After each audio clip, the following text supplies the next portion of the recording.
여러분 안녕하십니까? 월요일 뉴스나이트 시작합니다.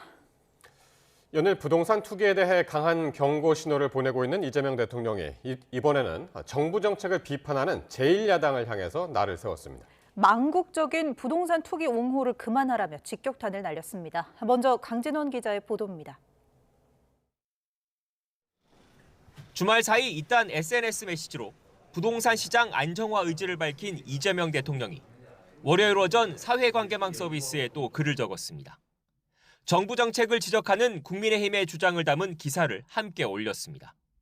망국적인 부동산 투기 옹호도, 시대착오적인 종북몰이도 이제 그만하면 어떻겠냐며 제1야당의 비판을 사실상 정면 반박했습니다. 구체적인 이유까지 언급하진 않았지만 다주택자를 향한 대통령의 경고를 공포부터 조장하는 거라고 깎아내린 걸 정조준한 거란 분석입니다. 서울 시내 유휴부지까지 끌어모아 내놓은 최근 공급 대책을 두고 정부가 정해준 부동산 배급에 만족하란 거냐는 지적에도 발끈한 거로 보입니다. 부동산에 비정상적으로 집중된 우리 사회의 자원 배분 왜곡을 반드시 바로잡아야 합니다. 당장 눈앞에 고통과 저항이 두려워서 불공정과 비정상을 절대로 방치해서는 안 됩니다. 야당과 대립각을 세운 이 대통령은 서울 강남 일부 지역에서 호가를 낮춘 급매물이 나온다는 내용의 기사도 공유했습니다. 다주택자 양도세 중과 면제 제도를 더는 연장하지 않겠다고 직접 못 박은 게 조금씩 효과를 보고 있다는 걸 알리려는 의도로 풀이됐습니다. 5월 9일 유예는 종료된다라는 걸 대통령께서 계속 끊임없이 강조하고 있는 것이고 그 부분은 일종의 사회적인 약속이자 앞서 이 대통령은 부동산 정상화가 코스피 5천이나 계곡 정비 사업보다 훨씬 쉽고 더 중요한 일이라고 강조했습니다. 복수의 청와대 관계자는 부동산 거품이 꺼져 잃어버린 30년을 보낸 일본을 반면교사 삼아 반드시 집값을 잡겠다는 이 대통령의 의지가 매우 강하다고 분위기를 전했습니다. 정부 안팎에선 서울과 수도권을 중심으로 부동산 시장 불안이 이어진다면 당장은 아니더라도 보유세 등 세제 개편 논의까지 이루어질 수 있다는 관측이 나오고 있습니다. YTN 강준원입니다. 이재명 대통령이 연일 SNS를 통해서 부동산 정책 관련 메시지를 쏟아내자 국민의힘은 호통친다고 집값이 잡히느냐고 비판했습니다. 민주당은 이런 국민의힘을 향해 정책 실패를 기도하는 꼴이라고 맞받았습니다. 이어서 황보혜경 기자입니다. 부동산 시장을 겨냥해 연일 강도 높은 SNS 메시지를 내놓는 이재명 대통령을 향해 국민의힘은 소통이 아닌 호통의 정치에 푹 빠진 것 같다고 평가절하했습니다. 계곡 정비보다 부동산 잡는 게 쉽단 발언에는 대통령이 보유한 분당 아파트만 해도 1년 사이 무려 6억 원이나 올랐다고 비판했습니다. 호통친다고 잡힐 집값이라면 그 쉬운 것을 왜 여태 못 잡았습니까? 대통령부터 똘똘한 한 채 쥐고 버티는 것처럼 보이니까. 지난달만 해도 집값에 대책이 없다던 이 대통령이 지금은 말을 바꿨다면서 길이 조절이 자유자재로 되는 손오공의 여의봉이라도 찾은 거냐고 비꼬기도 했습니다. 국민의힘과 부동산 정책협의를 진행한 오세훈 서울시장은 이번 공급책에 태릉 골프장 부지가 포함된 점을 거듭 지적하고 나섰습니다. 세계유산 영향평가 등 넘어야 할 절차가 산적한 부지를 사전 협의 없이 포함시킨 결정은 시장에 헛된 희망을 던지는. 개혁신당은 민주당 의원 15%가량이 다주택자란 한 시민단체 통계를 인용하며 이렇게 직격했습니다. 민주당 의원들과 이재명 정부의 관계자들에게 단도직입적으로 묻겠습니다. 5월 9일 전까지 집 파실 겁니까? 민주당은 국민의힘과 서울시가 청년과 신혼부부 등 서민 주거 안정을 위한 정부 대책에 회방을 놓는 수준을 넘어 사실상 저주를 퍼붓고 있다고 반발했습니다. 국민의힘도 인디언 기후정식 정책 실패 기도를 멈추고 민생에 적극적으로 협력하시기를 바랍니다. 정부와 협의를 이어가는 한편 당 정책위원회 차원에서도 투기 근절 등 부동산 대책을 내놓을 예정이라며 이 대통령의 SNS 정책 메시지를 뒷받침하겠다는 의지를 분명히 했습니다. 첨예한 장외 설전 속에 2월 임시국회도 문을 열었습니다. 거대 양당 교섭단체 대표 연설에 이어 다음 주 분야별 대정부 질문에서도 부동산 정책을 둘러싼 여야 신경전이 계속 이어질 거란 관측이 나옵니다. YTN 황보혜경입니다. 코스피가 5% 급락하며 나흘 만에 5,000선 아래로 내려앉았습니다. 워낙 가파른 하락에 올해 처음으로 매도 사이드카가 발동되기도 했습니다. 미국 연방준비제도 차기 의장으로 케빈 워시가 지명되자 투자 심리가 위축됐다는 분석이 나왔습니다. 손효정 기자입니다. 코스피는 문을 열자마자 외국인의 팔자 주문이 쏟아지며 2% 하락 출발했습니다. 낙폭을 회복했던 것도 잠시 내림세가 가팔라지며 5,000선을 내줬고 한때 4,930선까지 밀렸습니다.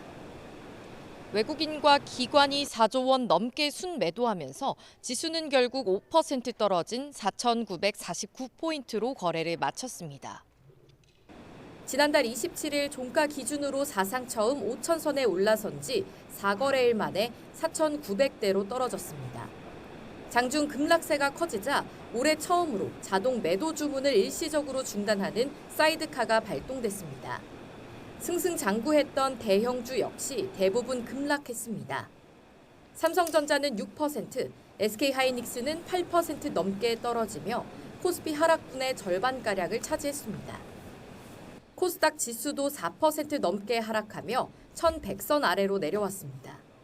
이날 하루 우리 증시뿐 아니라 아시아 주요 증시도 일제히 약세를 보였습니다. 매파 성향의 케빈 워시 전 미국 연방준비제도 이사가 차기 연준 의장으로 낙점된 것을 계기로 금과 은 가격이 급락한 충격이 증시 전반에 번졌다는 분석입니다. 다만 일시적인 조정에 그칠 거란 관측이 적지 않습니다.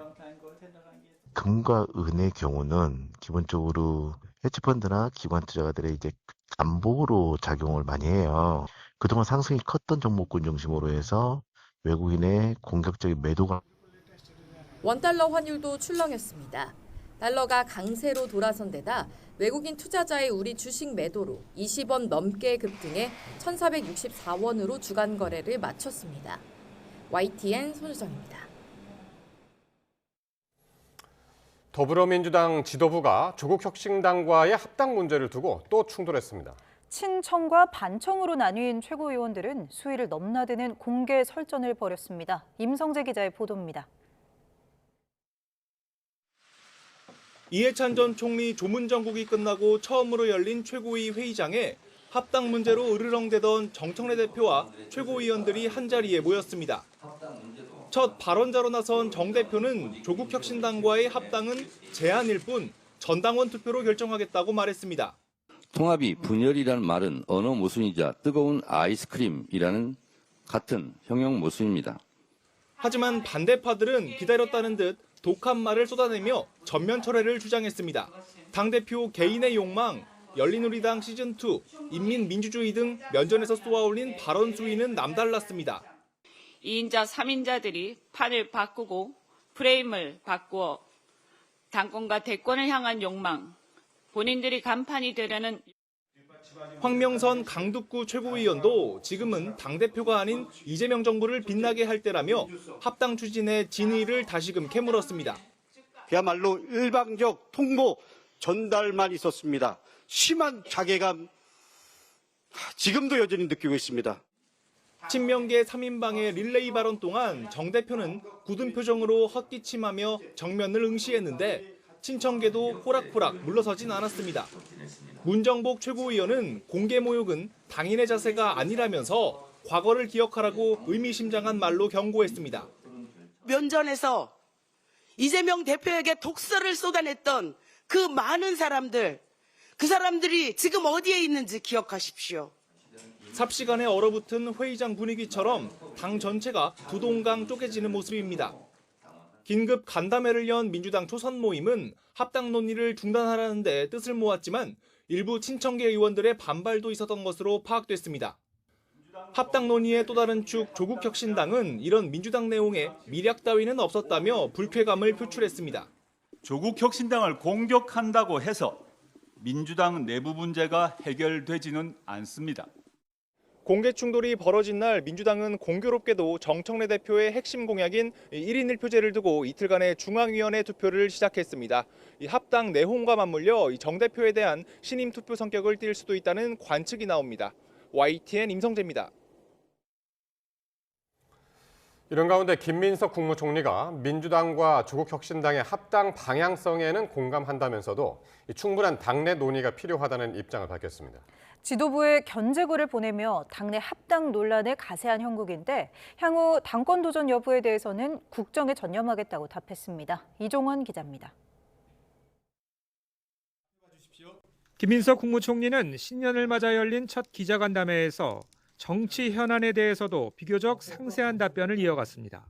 더불어민주당과 조국혁신당의 합당 방향성엔 원칙적으로 공감을 표하면서도 시기의 문제가 아니라 민주적인 절차와 과정이 중요하다고 강조했습니다. 아마 지금 제기되고 있는 여러 가지 의견들은 그러한 절차와 과정이 꼭 필요하다라는 의견이라고 생각되고 그러한 과정을 거치지 않으면 통합 자체가 모두에게 도움이 안 됩니다. 그러면서 합당 논의의 대전제로 민주당의 정체성을 지키고 당명도 바꿔서는 안 된다는 개인적 소신도 드러냈습니다. 서울시장 선거 출마 가능성은 거듭 부인하면서도 당권에 도전할 거란 일부 관측에 대해선 국정에 전념하겠다는 말로 답변을 대신했습니다. 당대표와 관련해서는 로망이라고 얘기하니까 뭐 출마할 생각이 있냐 이런 걸 안 여쭤보시더라고요. 그래서 그냥 저는 당연히 현재 국정에 전념하겠다 이런 말씀을 드렸습니다. 지금도 똑같습니다. 김 총리는 광역 통합과 지방주도 성장, 군 내란 세력 척결 등을 구체적으로 거론하며 범부처 개혁 과제를 직접 챙기겠다고도 강조했습니다. 특히 국정 현안을 설명하는 과정에서 총리의 책임 강화를 여러 차례 언급했습니다. 지난 7개월보다 한층 높은 책임감을 지닌 총리가 되도록 노력하겠습니다. 이와 함께 김 총리는 벤스 미국 부통령과의 면담 직후 트럼프 대통령이 관세 재인상 압박에 나선 데 대해선 미국 정부 내에서도 대부분 사전에 인지하지 못한 것으로 한다며 외교 실패가 아니라고 거듭 강조했습니다. 또 최근 이재명 대통령이 연일 고강도 부동산 안정 메시지를 발신한 데 대해선 일관된 정책 기조를 강조한 것으로 이해한다고 부연했습니다. YTN 이종원입니다. 지방선거가 넉 달 앞으로 다가왔지만 국민의힘 내부는 한동훈 전 대표 제명 이후 여전히 시끄럽기만 합니다. 지도부 재신임을 묻자는 압박 속에 장동혁 디스카운트라는 말도 나왔습니다. 박정현 기자입니다. 국민의힘 한동훈 전 대표 제명 이후 열린 첫 최고위. 장동혁 대표 재신임 투표를 요구하는 일각의 주장에 당권파는 정면 반박했습니다. 당원이 선택한 대표의 목을 치려면 최소한 국회의원직이라도 걸어야 할 게 아니냐며 지도부를 흔들지 말라고 공개 경고장을 날렸습니다. 당 지도부를 흔들고 주저앉히려는 움직임이 있었습니다. 수렴, 청정, 섭정의 정치 정당 아닙니까? 당신들은 무엇을 걸 것인지 묻습니다. 국회의원직이라도 거시겠습니까? 최고위원 모두가 부동산 정책 등 대여 투쟁에 메시지를 집중해 설전은 없었지만 정책협의차 국회를 찾은 오세훈 서울시장이 작심 발언에 나섰습니다. 이대로면 장동혁 디스카운트가 지방선거를 덮칠 공산이 크다며 노선 변화할 생각이 없으면 사퇴해라 거듭 압박했습니다. 장동혁 리스크로 지방선거가 수도권에서 대패의 결과로 이어진다면 그때 가서 책임을 묻는 것보다는 지금 그 노선 변화를 이렇게 강력한 목소리로 요구하는 것이. 장시간 이어진 의원총회도 난상 토론이었습니다. 초재선 의원 모임 대안과 미래를 중심으로 지도부의 당원 게시판 사태 진상과 한 전 대표 제명 이유를 설명해달라는 성토가 쏟아졌다고 합니다. 그 당원 게시판 문제 별거 아니다라는 뉘앙스로 이제 해명하신 바가 있는데 대표가 되시고 나서는 제명 결정하게 된 배경에 대해서 납득할 만한 설명을 의원총회에서 해주셨으면 좋겠다. 친한계는 장 대표 면전에서 사퇴 요구까지 한 거로 전해졌습니다.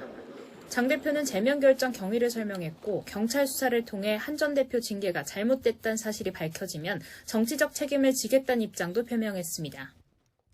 대표께서는 경찰 수사에 적극 협조하겠다라고 말씀을 하셨고 징계가 잘못된 것이라는 사실이 밝혀지면 정치적 책임도 지겠다는 말씀을 하셨습니다. 당 안팎의 혼란 속에도 지도부는 인재영입위원장에 수도권 재선 조정원 의원을 임명하는 등 지방선거 채비에 나섰습니다. 이르면 이번 주 공천관리위원회를 띄우고 당명 개정과 당원당규 개정 작업도 조속히 마무리한다는 계획입니다. 선거체제로 일찌감치 전환해 당내 잡음과 거리를 두겠다는 구상입니다. 장 대표는 수요일 교섭단체 대표 연설에서도 대여 공세보단 당 청사진을 언급하며 정면 돌파를 선언할 거로 전해졌습니다. YTN 박정현입니다. 특검에 이어서 김건희 씨 측도 징역 1년 8개월을 선고한 1심 판결에 불복해 항소했습니다. 견해가 첨예하게 다른 만큼 치열한 법정 대치가 재개될 전망입니다. 임예진 기자입니다. 통일교 측으로부터 금품을 수수한 혐의로 1심에서 징역 1년 8개월을 선고받은 김건희 씨가 판결에 불복해 항소했습니다. 김건희 씨 변호인단은 실제 수수하지 않은 물건이 받은 거로 인정됐다면서 항소심을 통해 사실관계를 바로잡겠다고 밝혔습니다. 앞서 1심 재판부는 김건희 씨가 통일교로부터 1,200만 원대 샤넬 가방과 6천만 원대 그라프 목걸이를 받았다고 판단했는데 김 씨 측은 배달 사고 가능성을 거듭 제기했습니다.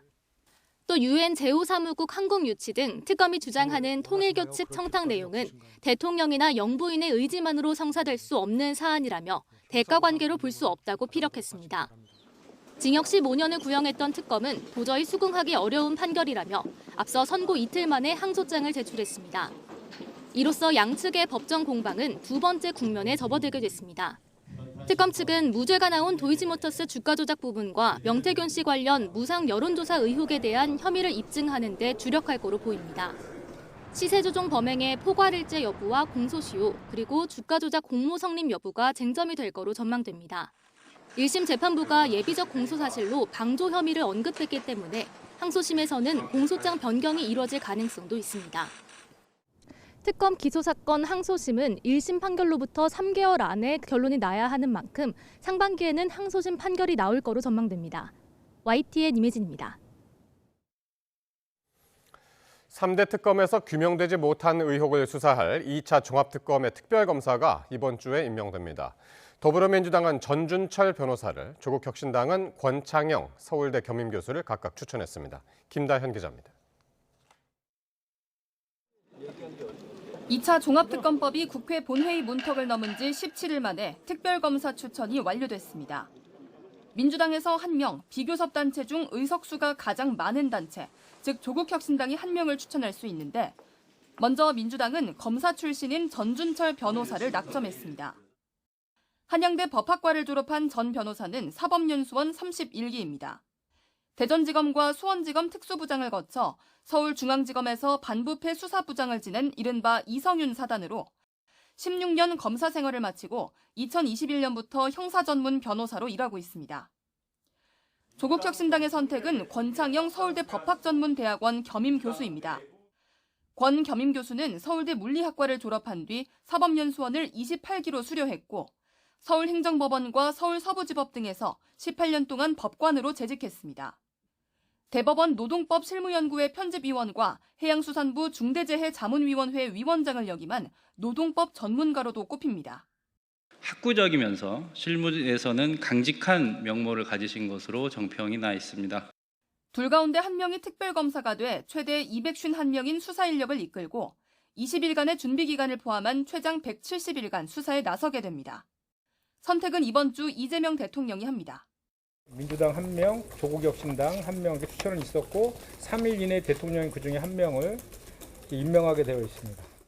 앞선 3대 특검에서 다루지 못한 노상원 수첩 관련 의혹 등 17개의 사안이 수사 대상인데 특검 전국이 장기화하면서 여의도에선 지방선거 손익계산이 분주합니다. YTN 김다현입니다.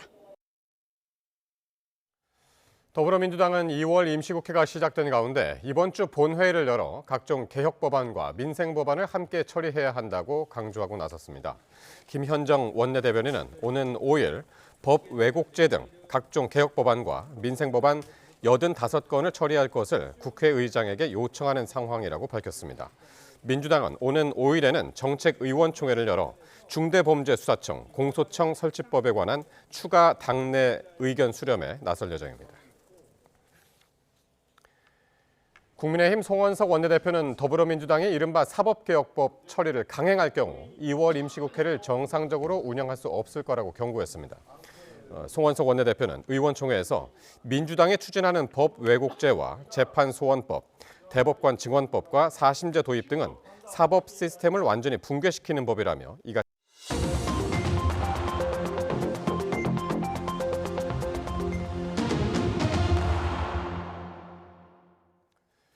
정치권 관심 뉴스 살펴보는 포커스 나이트 시간입니다. 오늘은 강성필 민주당 부대변인, 정광재 동현정치연구소장과 함께하겠습니다. 두 분 어서 오십시오. 안녕하세요. 자, 이해찬 전 국무총리 조문 정국이 끝나자 민주당과 조국혁신당 합당을 둘러싼 갈등이 다시 수면 위로 떠오르고 있습니다. 오늘 민주당 지도부가 공개석상에서 충돌했는데요. 발언 듣고 오겠습니다. 통합이 분열이라는 말은 언어 모순이자 뜨거운 아이스크림 같은 형용 모순입니다. 저는 당대표로서 합당에 대한 공론화의 문을 열었으니 이제 당원들께서 당의 운명을 결정해 주십시오. 고대 로마에서는 2인자, 3인자들에 의한 반란이 빈번했습니다. 하늘 아래 두 개의 태양은 있을 수 없다는 것이 진리입니다. 더욱이 대통령의 임기 초에는 말해서 무엇하겠습니까? 당권과 대권을 향한 욕망, 본인들이 간판이 되려는 욕망이 표출된 결과임을 부인하기 어렵습니다. 이재명 대표에게 독서를 쏟아냈던 그 많은 사람들, 그 사람들이 지금 어디에 있는지 기억하십시오. 당대표는 개인이 아닙니다. 명심하시기 바랍니다. 분위기 무섭습니다. 이해찬 전 총리 조문 기간이 끝나자마자 기다렸다는 듯이 이 공개석상에서 가시도 친 발언이 아주 적나라하게 나왔습니다. 근데 이제 이현주 최고위원이나 문정복 최고위원이나 저렇게 이제 세게 얘기하잖아요. 그거는 물론 본인들의 의견도 있겠지만 본인이 대변하는 당원과 지지자들의 의견을 공개석상에서 저렇게 대신 전달하는 그런 기능도 있다고 봅니다. 그렇기 때문에 정청래 대표가 옆에 있음에도 불구하고 또 얘기를 할 수 있는 거거든요. 그런데 물론 제가 느끼기에도 당 안에 합당을 해야 된다, 안 해야 된다, 뭐 하는데 왜 지금 하냐, 나중에 하자, 뭐 나중에 하면 언제 하냐, 뭐 여러 가지 의견들은 있거든요. 그런데 그런 것들을 우리가 조금 더 부드러운 언어로 품격 있게 얘기를 하면은 더 좋지 않을까. 왜냐, 저렇게 이제 날선 비판을 대놓고 해버리면 이게 사실상 이 일을 해결하자는 게 아니라 누구 좋은 일을 하겠습니까? 국민의힘만 또 이제 저 비판하고 또 이관계를 하는 거 아니겠습니까? 그래서 저는 최고위원들이 자유롭게 최고위에서 얘기할 수 있습니다. 하지만 조금만 더 부드럽게 얘기했으면 어떨까, 그런 아쉬움이 들었습니다. 이게 이제 합치자, 합당하자 뭐 이런 얘기인데 오히려 지금 더 분열되는 그런 분위기라서 이런 식으로 가면 이게 합당이 될까 모르겠습니다. 그리고 분위기가 참 살벌합니다. 그동안은 국민의힘이 한동훈 전 대표의 제명 문제를 두고 공개적인 자리에서 충돌하는 경우 많이 있었는데 그동안 민주당은 사실 이재명 대통령이 당 대표 시절에는 일극체제를 완성시켰다라는 평가가 있었고 이제 대통령이 된 이후에 이재명 대통령이 당에 남긴 권력의 공백을 누가 채워야 하는가, 이 문제를 두고 본격적인 계파 경쟁, 노선 투쟁이 시작됐다고 봅니다. 이 과정에서 이재명 대통령 심기가 굉장히 불편할 것 같아요. 본인은 지금 뭐 관세 협상이라든가 환율 문제라든가 부동산 정책 이런 문제에 천착해서 이걸 해결하기 위해서 정부 여당과도 정책적으로 공조를 막 해보겠다라고 하는데 정작 당에서는 이런 문제는 나 몰라라 하고 당권 경쟁, 뭐 지금은 이제 합당 문제를 둘러싸고 미래의 당권을 누가 잡을 것이냐를 두고 사실 경쟁한다고 봐야 되잖아요. 이재명 대통령도 말이 아닐 것 같다라는 생각도 함께 해봅니다. 그래서 오늘 저 자리에서 이제 정청래 대표가 합당 여부를 전당원 투표로 결정하겠다 이렇게 해서 결과도 궁금한데 사실 그거보다 더 궁금한 게 과연 진짜 전당원 투표를 할 수 있을까 싶기도 한 게 오늘 더민초도 그 초선 의원들, 초선 모임 거기도 회동을 했다고 그러는데 여기서 합당론을 중단해야 된다는 얘기가 나왔다고 그래서 지난 주말부터 한준호 전 최고위원 그리고 앵커께서 말씀하셨던 더민초 의원들이 이제 강력하게 반발하고 나섰습니다. 근데 저는 개인적으로 오랫동안 이제 정당 생활을 해 보니까 사실 찬성하는 분보다 이 반대하시는 분들이 좀 강하게 어필을 하는 경향이 있습니다. 그런데 제가 주변에 쭉 이렇게 여론을 좀 살펴보면 정말로 조금 의견이 어느 한쪽으로 확 쏠리지는 않는 것 같아요. 그래서 저는 이 전당원 투표를 통해 가지고 이 문제를 결정짓는 것이 바람직하다라고 생각을 하고 어떤 결론이 나든지 간에 그렇게 결정하기로 했으면 따르는 것이 맞다라고 봅니다. 다만 제가 걱정스러운 건 뭐냐면 이게 이제 물리적으로 이 합당이 2월 안에 해결이 돼야 됩니다. 그래야지 3월부터 조국 혁신당과 민주당이 합당을 하고 나서 또 수임 기구에서 또 여러 가지 또 절차가 있거든요. 그리고 왜 중요하냐면 이 조국 혁신당에서 지방선거 출마하실 분들, 민주당에서 출마하실 분들이 통합으로 경선을 해야 되는 물리적인 시간이 있거든요. 만약 이걸 따로따로 하다가 나중에 합당된 다음에 또 둘이 경선을 한다? 그러면 출혈이 너무 크고 본선에서 경쟁력을 잃을 수가 있기 때문에 저는 관건은 이제 전당원 투표를 하는 것도 중요하지만 과연 2월 달 안에 이 문제를 해결하느냐, 합의에 이룰 수가 있느냐, 사실 그게 조금 더 중요한 포인트가 아닌가 그렇게 봅니다. 어떻게 보세요?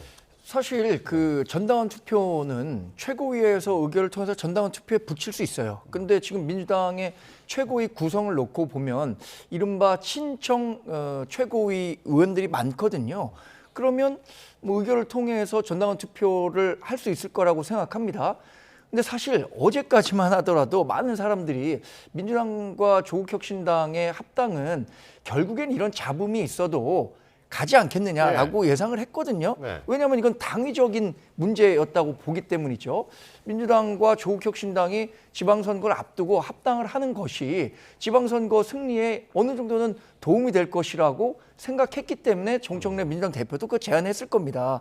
그런데 지금 민주당 내의 기류는 그보다는 정청래 민주당 대표의 어떤 사적인 감정, 정치적인 이해관계 때문에 서둘러서 하려는 것 아니냐라고 의심하는 목소리가 계속 커지고 있어요. 오늘 뭐 더민초 의원들 모여서 합당 중지하라고 했잖아요. 지금 모르겠습니다. 전반적인 당원 분위기는 그럼에도 불구하고 합당은 해야 된다라는 의견이 많은 것으로 아는데 시간이 갈수록 이렇게 민주당 내에 오피니언 리더라고 하는 뭐 원내 의원이라든가 중앙위원들이 이거 문제 있다. 자꾸 문제 제기하면 당원들의 표심도 흔들리는 것 아닌가? 그래서 쉽게 또 통과되기도 어려운 것 아닌가? 이렇게 예상하는 분들이 많아진 것 같고 저도 그런 생각을 하게 됩니다. 그러니까요. 자, 이런 가운데 김민석 총리가 오늘 관련해서 얘기를 했습니다. 이게 왜 이제 주목이 됐었냐면 이제 당대표 경쟁자 이렇게 지금 계속 이제 불리는 바람에 김민석 총리가 오늘 기자간담회를 했는데 합당에는 찬성을 하는데 과정이 민주적이지 않아서 결과도 바람직하지 않다는 경험을 가지고 있다. 그러니까 그러면서 또 개인적인 의견으로 당명 유지, 또 이제 절차적인 정당성 이런 것들을 이제 강조를 해서 합당 논란에 이제 참전을 한 거죠. 이렇게 되면. 네, 이제 그렇게 보입니다. 그러니까 이제 과정에 있어서 사실 결과도 중요하지만 그 과정도 중요하다는 것이 이제 정당사에서는 이 과정이 충분하게 논의가 이루어지지 않고 조금 이렇게 붙이는 식으로 하다가 이 합당이라는 결과를 도출해냈다고 하더라도 이 완벽하게 물리적으로 화학적으로 이게 합당이 되지 않는 경우가 있거든요. 그러면 결국에는 당내 분란만 커지는 것이고 그게 과연 여당으로서 우리가 대통령의 국정 운영을 제대로 서포트할 수 있는가. 그러니까 예를 든다면 조국 혁신당도 지금 이제 그 안에서 합당을 두고 사실 시끄러운 사정이 있는 걸로 저는 알고 있어요. 근데 또 저희 민주당도 사실 그런 면이 있거든요. 그런데 만약에 합당을 했다고 예상을 했을 때 뭐 조국 혁신당에서 차별금지법을 예를 들어서 추진을 해요. 근데 저희 민주당으로서는 이게 부담스러울 수도 있는 거거든요. 그럼 당내에서 하자 말자 이러한 어떤 이견이 나올 수가 있기 때문에 이런 것에 대해서 걱정을 하시는 분들이 분명히 있어요. 그러니까 정책적으로도 지금 이제 통일이 된 맞아요. 정치적 정책적 것들이 이제 많잖아요. 네. 그렇기 때문에 우리가 반대하는 사람들을 찬성하는 사람들이 충분히 시간을 갖고 설득을 해야 된다는 것이 저는 김민석 총리가 말하고 있는 과정도 중요하다 이런 뜻으로 해석할 수 있겠습니다. 지난주에 텔레그램 하나가 이제 굉장히 이제 논란이 됐었죠. 이제 국무위원하고 민주당 의원 사이에 이제 텔레그램 뭐 밀양 얘기도 나왔었고 타격의 소재 뭐 이런 얘기도 나왔었는데. 이거 나 아니다라고 그랬어요. 오늘 그 자리에서 기자회견 자리에서. 그렇죠. 그게 사실 여의도 주변에서는 보낸 사람이 김민석 총리고 받은 사람은 이현주 최고위원 아니냐라는 것이 기정사실로 인식됐었어요. 그래서 아마 기자도 물어봤죠. 관련해서 질문을 했었던 겁니다. 근데 김민석 총리는 본인이 아니다라고 얘기는 했지만 여전히 여의도에서는 김민석 총리일 것 같은데라는 의심의 목소리를 계속해서 내고 있는 겁니다. 사실 그 김민석 총리가 과정이 민주적이지 않다 이렇게 얘기를 했는데 삼자적 관점에서 본다면 정청래 민주당 대표가 지금 이 제안을 했고요. 그것을 당원의 전당원 투표를 통해서 추인을 받게 되면 그거 이상으로 민주적인 의사결정이 있을까요? 저는 그래서 과정이 민주적이지 않다는 것은 뭐 일부 그런 사람들이 있다고 생각하지만 밖에서 봤을 때는 정청래 민주당 대표가 하는 과정이 비민주적이라고 하긴 어려울 것 같거든요. 근데 그것에 반대하는 사람들이 반대의 구실과 핑계로 그 과정의 비민주성을 얘기하고 있는데 이것 때문에 이제 정청래 민주당 대표와 김민석 총리의 갈등성 계속해서 확대 재생산되는 거죠. 더군다나 본인이 내가 민주당 대표 되는 게 로망이다라고 했다는 얘기가 이렇게 크게 확산돼서 논란이 될 거라고 생각하지 못했다고는 하지만 당장 지금 이번 8월에 있는 민주당 당대표 선거에 김민석 총리가 후보로 나서는 것 아니냐라는 인식 팽배한 거 아닙니까? 그래서 저는 지금부터 정말로 민주당의 어떤 분화, 본격화되고 있다 이렇게 예상합니다. 어쨌든 뭐 김민석 총리가 이런 과정에 대해서 이제 이의 제기를 하는 것은 이제 합당 자체는 찬성을 하는데 청와대에서도 그랬죠. 이제 시기나 절차는 알지 못했다. 거기에 대해서 조율한 바 없다. 그래서 이제 절차적인 문제 이런 것들을 이제 이야기를 계속하는 것 같습니다.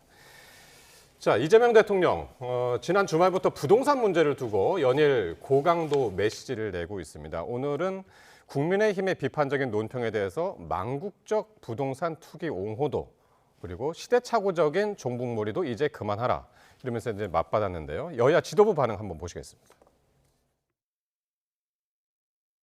요즘 호통 정치학, 호통 경제학, 호통 외교학에 푹 빠진 것 같습니다. 집값이 안 잡혀서 분노 조절이 안 되는 모양인데 대통령이 보유한 분당 아파트가 1년 새 무려 6억 원이나 올랐습니다. 4년째 못 팔았으면 못 판 게 아니라 안 판 겁니다.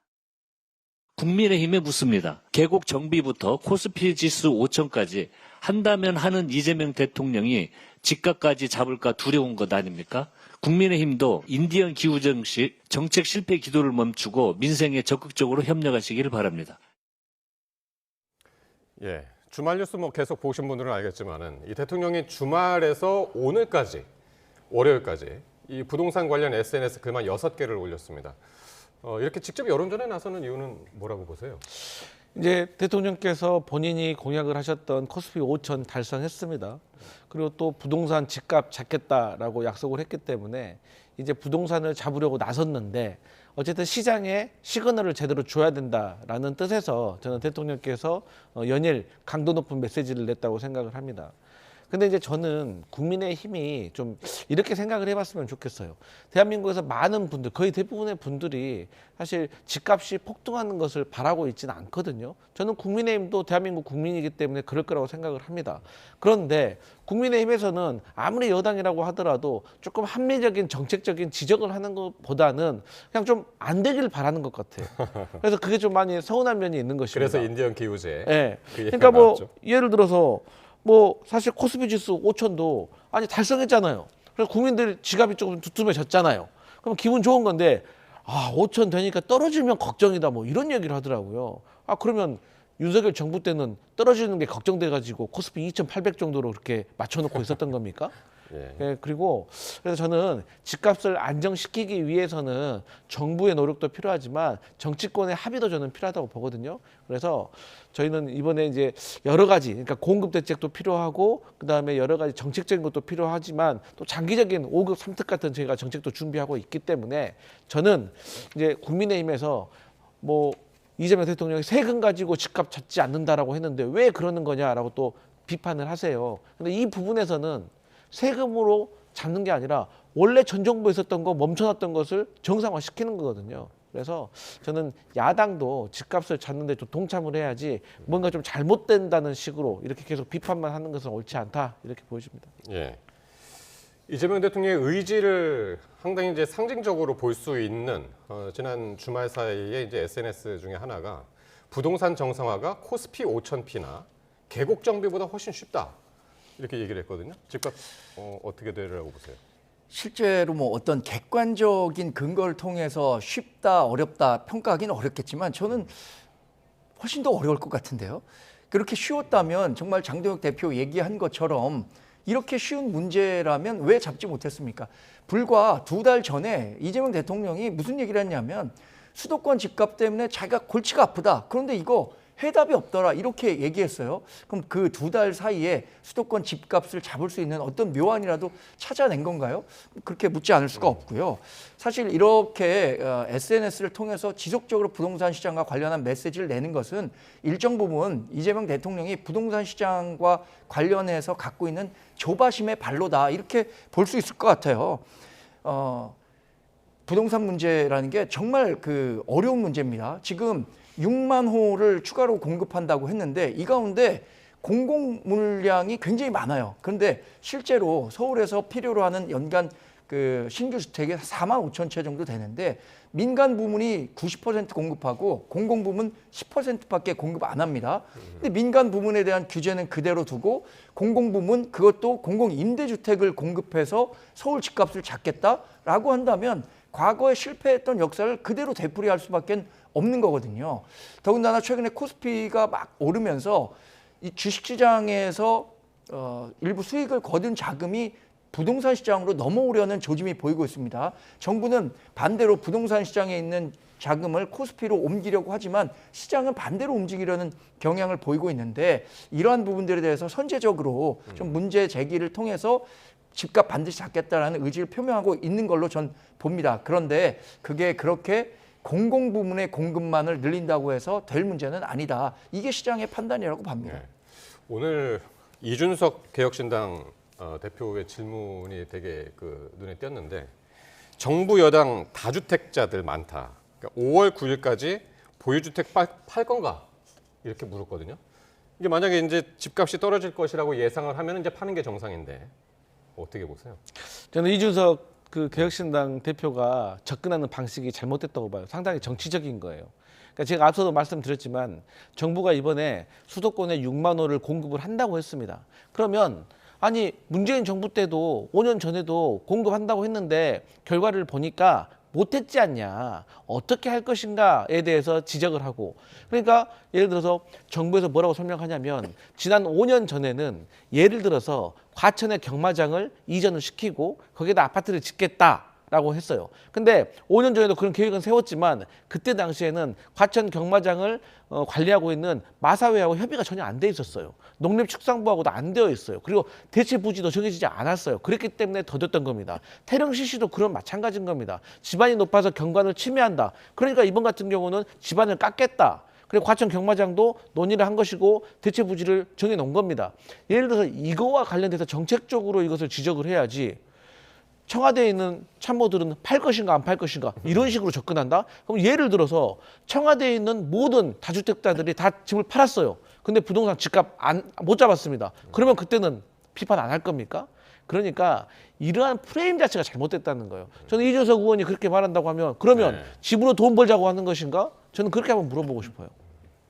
그러니까 팔면 더 그 말에 신뢰가 있을 것이다. 뭐 그런 의미로 이제 한 것 같은데 어떤 답변이 나올지 모르겠네요. 사실 저는 과거에 이런 부동산 문제 나왔을 때 이재명 대통령 분당에 있는 집 먼저 파시라는 얘기를 제가 한 적이 있습니다. 장동혁 대표가 오늘 그 얘기를 하셨다고 하는데 우리 노블레스 오블리제라고 하잖아요. 그리고 본인들이 이 정책에 그만큼 자신이 있다면 정책 위반하는 사람부터 먼저 모범을 보여야 하는 건 당연한 거 아닌가요? 그런 측면에서 이준석 개혁신당 대표가 문제 제기를 한 것이고 또 과거에 문재인 정부 때도 이 부동산 문제가 있었을 때 이런 다주택 문제 해소하라니까 다주택 문제는 해소 안 하고 직을 그냥 그만둔 사람도 있기 때문에 그런 과거의 경험 때문에 드리는 말씀이죠. 알겠습니다.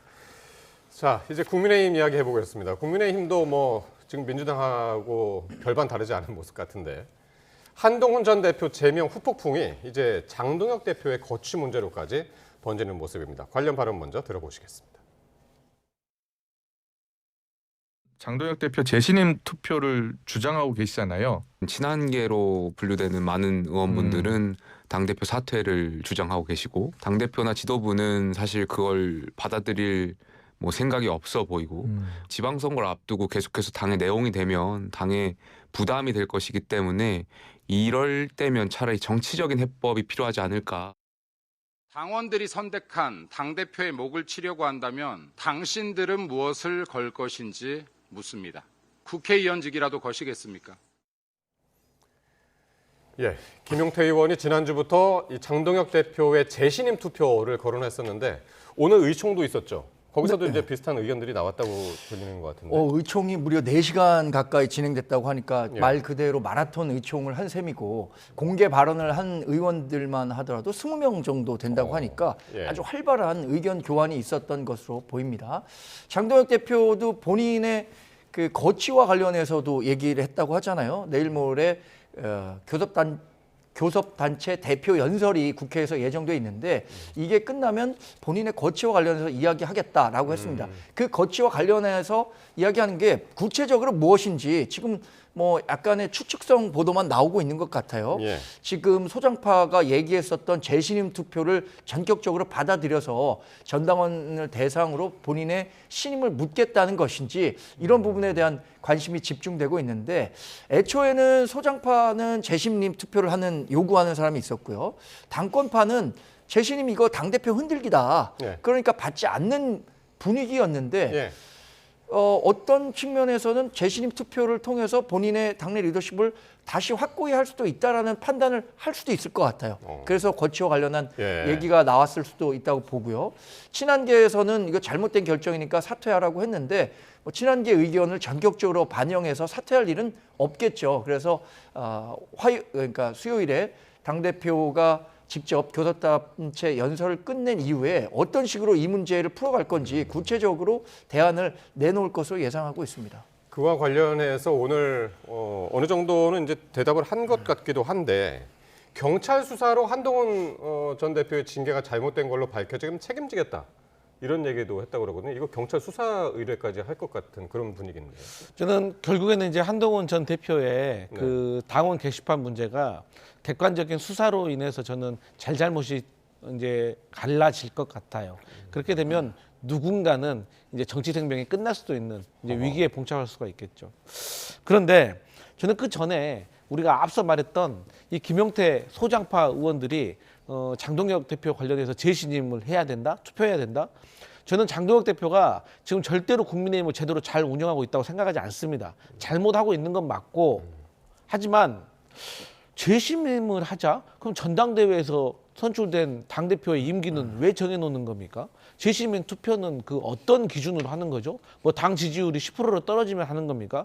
그러니까 잘못됐다는 것을 지적하는 건 좋지만 저렇게 말도 안 되는 재신임 투표를 하자라는 것은 와닿지가 않아요. 그렇기 때문에 저런 말은 신중해야 된다라고 생각하고 다시 이제 우리 당원 게시판 문제로 다시 돌아와서 말씀드리면 결국에는 이제 한동훈 전 대표가 어떻게 행동할 것인가. 그래서 제가 이런 일이 일어나면은 오히려 갈등만 더 커지잖아요. 그렇기 때문에 제가 한동훈 전 대표가 제명을 당하면 제가 제명을 받아들이겠습니다. 대신에 오늘부터 저희 국민의힘에서 당원 게시판과 관련된 문제는 더 이상 언급하지 맙시다라고 털어내고 매듭을 졌어야 된다. 매듭을 지고 본인이. 떠났어야 된다. 근데 이제 그걸 제대로 안 하고 장외 투쟁을 하게 되고 이번 달에 이렇게 어떤 토크 콘서트를 한다고 하고 하다 보니까 민주당에서 봤을 때 삼자들이 봤을 때는 이제 갈등만 계속 커지고 있는 꼴인 거예요. 그게 과연 국민의힘에게 좋은 것인가에 대해서 잘 모르겠어요. 그러니까 지난 주말에는 한동훈 전 대표의 이제 지지자들이 이제 모여서 집회를 했었고 2월 8일 그때 이제 지금 말씀하신 토크 콘서트가 있을 예정인데 거기서의 메시지가 좀 중요할 것 같습니다. 거기서 근데 본인의 정치적인 행보와 관련해서 구체적으로 얘기하기는 좀 어려울 것 같습니다. 왜냐하면 6월 3일에 지방선거가 있고 지금 아마 그 대관을 하고 토크 콘서트를 준비하는 과정에서 가격을 책정하는 데 있어서도 이 출마 예정자이기 때문에 다양한 그 법적 리스크를 고려해서 네. 준비를 하고 있다는 거예요. 그래서 만약에 뭐 이런 구체적으로 정치적인 메시지를 내놓을 경우에 이게 사전 선거 운동의 성격으로 의율될 수도 있기 때문에 아마 구체적인 정치 행보와 관련해서 이야기는 하지 않을 것 같습니다. 그런데 지금까지 내놨던 메시지에 관통하는 건 있죠. 우리가 이 당의 주인이다. 그리고 보수 정치를 개혁해 나가겠다. 이렇게 얘기를 했으니까 6월 8일에 있는 토크 콘서트에서도 본인의 지지자들에게 탈당하지 말고 당을 바꿀 수 있게 우리들이 원하는 중도 보수의 길로 갈 수 있는 그 미랄이 돼달라라는 정도의 메시지가 나오지 않을까 싶습니다. 예, 알겠습니다. 오늘 두 분 말씀 여기까지 듣겠습니다.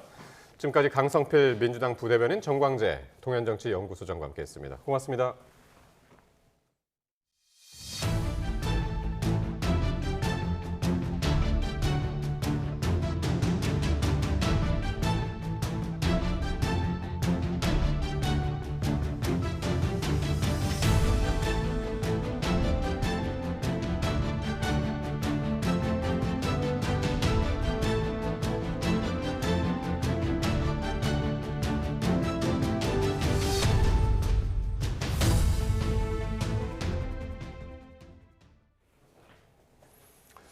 네, 이 충북 음성의 생활용품 제조 공장 화재로 외국인 노동자가 실종된 지 나흘째입니다.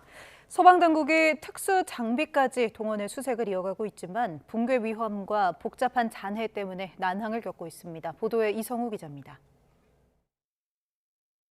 불에 탄 공장 건물 곳곳이 주저앉았습니다. 철골 구조물이 뒤엉킨 채 남아있고 외부 패널이 바람에 떨어지기도 합니다. 실종자 수색을 위해 중장비로 잔해를 걷어내고 있지만 작업은 속도를 내지 못하고 있습니다. 이처럼 수색이 길어지는 이유는 두 가지입니다. 무너진 철골 구조물이 복잡하게 겹쳐 있어 현장 접근과 내부 진입, 시야 확보가 어려운 겁니다. 조금만 건드려도 추가 붕괴로 이어질 수 있어 대원들은 구조물을 하나씩 확인하며 수색하고 있습니다. 또 불에 탄 면적만 축구장 3개 크기가 넘는 24,000여 제곱미터에 달한다는 점입니다. 화재가 발생한 공장동입니다. 보시는 것처럼 붕괴한 구조물 잔해가 겹겹이 쌓여 있어 진입이 어렵습니다.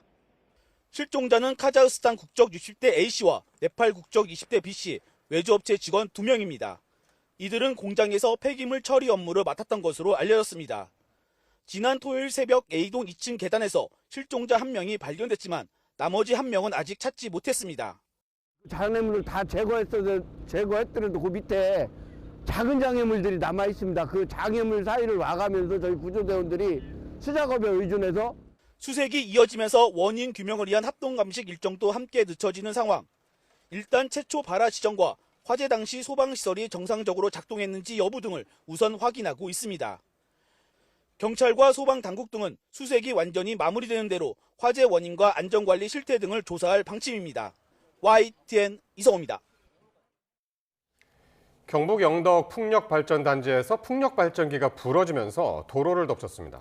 경남 창원에서는 억새밭에 불을 지른 남성이 경찰에 붙잡혔습니다. 사건 사고 소식 김근우 기자입니다. 풍력발전기 수십 대 사이를 달리는 차.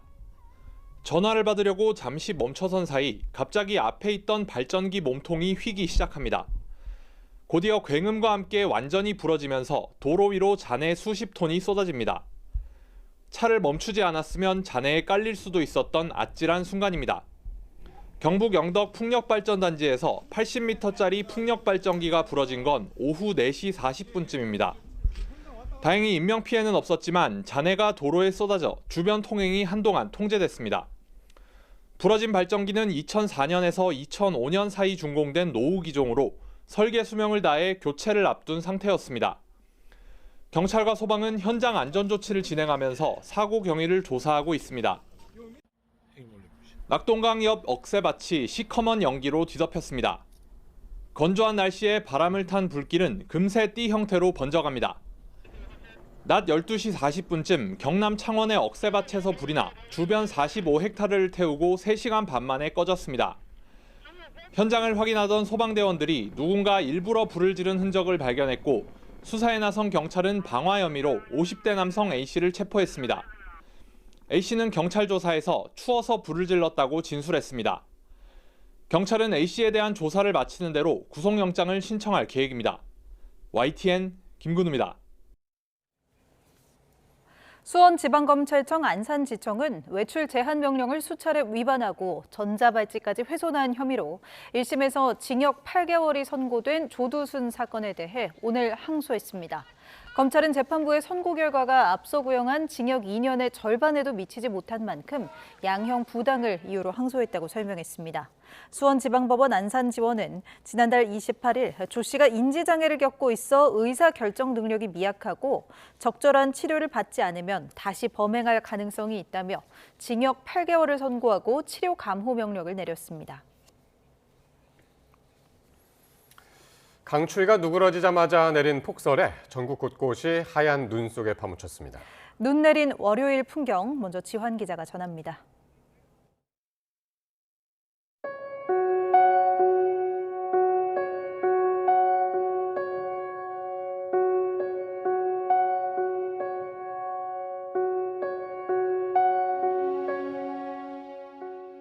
강추위가 물러가자 곧바로 폭설이 찾아왔습니다. 15cm 넘게 눈이 내린 강원 북부 지역. 온 세상이 밤새 하얀 옷으로 갈아입었습니다. 나무 눈꽃은 햇빛받아 반짝입니다. 얼지 않은 댐 하류는 강물이 흐르지만 얼어붙은 댐 상류엔 살포시 눈이 내려앉았습니다. 빙어 낚시터도 하룻밤 사이 모습이 확 바뀌었습니다. 알록달록 텐트가 가득했던 얼음판은 광활한 눈밭으로 변신했습니다. 산간마을 주민은 아침부터 쉴 틈이 없습니다. 그냥 두면 고갯길이 금세 얼어붙어 두고 볼 수 없습니다. 눈 올 때 깨끗이 쳐야 돼. 이게 녹아서 여기 얼면은 차 전혀 못 다녀. 강원과 수도권에 퍼붓던 눈구름은 새벽녘 충청과 영호남으로 내려갔습니다. 아파트 단지며 도심 이면도로며 밤새 눈이 쌓였습니다. 출근길 버스 정류장엔 시민들이 몰렸습니다. 눈이 너무 많이 내리고 그다음에 이제 어쩔 수 없이 그냥 버스를 탈 수밖에 없더라고요. 택시는 못 타니까 30분 동안 잡는데 한도 안 잡혀가지고. 하늘에서 바라본 전주 한옥마을. 나무 지붕이며 돌담이며 흙벽이며 소복이 흰 눈이 내려앉았습니다. 주변 상인들은 일찌감치 나와 길을 치웁니다. 몸은 고되지만 오랜만에 찾아온 겨울 운치가 그저 좋습니다. 너무 아름답지 않나요? 그리고 지금 한옥마을에 올해는 춥긴 했어도 눈이 그렇게 많이 오진 않았어요. 근데 좀 많이 왔네요. 눈을 떠보니까 눈이 와 있어서 너무너무 기분이 좋습니다. 길고 길었던 한파디 찾아온 폭설, 눈 떠보니 찾아온 겨울 절경과 함께 시민들은 눈 치우느라 분주한 하루였습니다. YTN 지환입니다. 최근 3년 동안 상반기 중 고속도로 교통사고로 인한 사망자가 가장 많은 달이 2월로 나타났습니다. 사고 원인 대부분이 졸음운전과 주시 태만이었는데요. 2월에는 특히 폭설로 빙판길을 달리는 경우도 많은 만큼 감속 운전 등 각별한 주의가 필요합니다. 최도희 기자가 보도합니다. 지난해 2월 14일 중부내륙 고속도로 양평 방향 김천 3터널에서 화물차가 방호벽을 들이받아 운전자가 숨졌습니다. 그로부터 사흘 뒤엔 호남고속도로 천안 방향 익산 분기점 인근에서 화물차 3대가 부딪혀 운전자 1명이 숨지는 등 지난해 2월에만 고속도로 사망사고가 잇따랐습니다. 한국도로공사가 최근 3년간 발생한 고속도로 교통사고를 분석했더니 실제로 2월에 발생한 교통사고 사망자가 상반기 중 가장 많았습니다. 이 가운데 화물차 관련 사망자는 25명으로 전체의 절반을 넘었습니다. 화물차 사망사고 원인은 76%가 졸음과 주시 태만 때문으로 차량 내 히터 사용과 장거리 야간 운행이 맞물려 사고 위험이 커진 것으로 보입니다. 특히 교통사고 사망자가 2명 이상 발생한 이른바 중대교통사고도 최근 3년간 2월에 집중됐습니다. 모두 4건이 발생해 10명이 숨져 월별로 따졌을 때 가장 많았는데 기온이 낮아지면서 도로 환경이 열악해진 데다 대형 차량과 연계된 사고가 나면 인명피해가 크게 발생하기 때문입니다. 이에 따라 한국도로공사는 도로 전광 표지 등을 활용해 집중 홍보를 실시하고 고속도로 노선 알람 순찰 강화에 나섰습니다. 특히 졸음운전 예방을 위해 주기적으로 창문을 열어 차량 실내를 환기해달라고 당부했습니다. 주기적으로 창문을 열어 환기를 해주시는 것이 중요합니다. 또한 졸음이 몰려오면 가까운 고속도로 휴게소나 졸음쉼터에 들려 가벼운 스트레칭을 하거나 잠깐 눈을 붙이는 것이 효과적입니다. 강설과 혹한이 이어지면 평소보다 최대 50% 감속하고 사고나 고장이 났을 때는 차 안에 머무르지 말고 안전한 곳으로 대피해야 합니다. YTN 휴두입니다. 경찰이 인천의 중증장애인 시설 색동원에서 발생한 성폭력 의혹의 핵심 피의자인 원장을 이번 주 다시 불러 조사할 예정인 것으로 확인됐습니다. 앞서 여성 입소자를 조사한 국내 대학 연구기관은 이번 주에는 남성 입소자들에 대해서도 심층 조사를 진행할 예정입니다. 표정우 기자의 단독 보도입니다. 여성 장애인들에게 성폭력을 가했다는 의혹을 받는 강화도 중증장애인 사회복지법인 색동원의 원장 A씨가 조만간 경찰에 다시 출석할 예정입니다. YTN 취재 결과 경찰은 이번 주 출석할 것을 A씨에게 통보한 걸로 확인됐습니다. 지난해 12월 1차 소환 이후 2달 만인데 A씨는 앞선 1차 조사에선 혐의를 전면 부인한 걸로 전해졌습니다. 하지만 2차 조사의 분위기는 사뭇 다를 것이란 전망이 나옵니다. 그 사이 색동원 입소자들을 대상으로 한 대학 연구기관의 심층 조사가 이뤄졌고 경찰에 관련 보고서도 전달됐기 때문입니다. 경찰은 해당 보고서를 토대로 지난달 30일까지 색동원에서 생활한 경험이 있는 중증 장애 여성들을 대상으로 진술 조사를 마친 상태입니다. 지난해 9월부터 A씨를 출국 금지 조치한 경찰은 이번 조사에선 입소자들의 피해 진술 내용을 바탕으로 범행 여부를 다시 캐물을 계획입니다. 이런 가운데 강화구는 그동안 수사 방해 우려 등을 이유로 비공개했던 피해자 심층 조사 보고서를 조사 참여 당사자에게 부분 공개하기로 했습니다. 이에 더해 여성 입소자에 대한 조사를 진행했던 대학 연구기관은 이번 주 남성 16명에 대한 추가 심층 조사를 진행할 예정입니다. 경찰은 추가 보고서 등 관련 자료를 검토한 뒤 조만간 A씨에 대한 구속영장을 신청할 걸로 보입니다. YTN 표정우입니다. 평화의 소녀상 철거를 요구하며 위안부 피해자들을 모욕한 혐의를 받는 강경 보수단체 대표가 피의자 신분으로 경찰 조사를 받습니다. 서울 서초경찰서는 내일 오전 10시 위안부법 폐지 국민행동 김병헌 대표를 명예훼손과 집회시위법 위반 등 혐의 피의자 신분으로 불러 조사합니다. 김 대표는 지난해 말 소녀상에 설치된 서초고와 무학여고 인근 등에서 미신고 집회를 열고 위안부 피해자들을 모욕하는 문구 등이 적힌 현수막을 펼쳐든 혐의를 받습니다. 마치 실제 경찰의 단속 장면인 것처럼 AI 가짜 영상을 대량으로 만들어 유포한 30대 유튜버가 구속됐습니다. 가짜 영상들은 무려 3천만이 넘는 조회수를 기록했는데 경찰은 공권력에 대한 국민적 신뢰를 훼손했다고 판단했습니다. 정영수 기자입니다. 군기를 든 채 경찰에 고성을 지르던 남성이 테이저건을 맞고 쓰러집니다. 길가에서 인터넷 방송을 하던 여성은 되지 않은 경찰에 항의하다 제압당합니다. 단속 영상처럼 보이지만 실제로는 경찰이 착용하는 보디캠을 흉내내 만든 가짜입니다. 30대 유튜버 A씨는 순찰 24시라는 제목으로 지난해 10월부터 모두 54개에 달하는 가짜 경찰 보디캠 영상을 올렸습니다.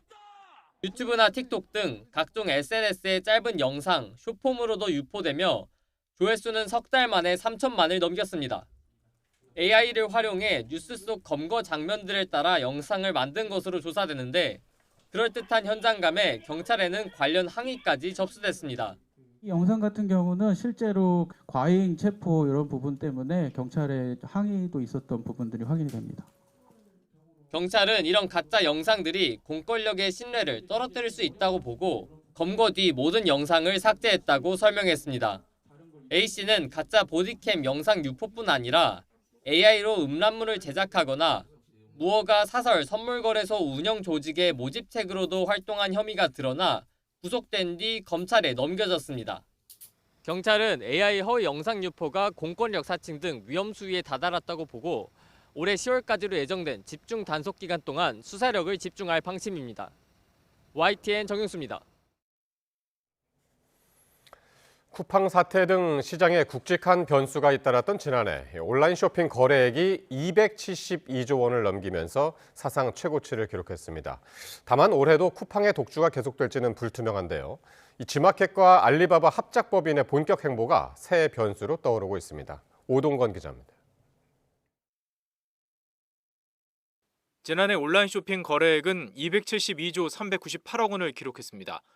증가폭은 다소 둔화했지만 전년보다 4.9% 늘며 사상 최고치를 경신했습니다.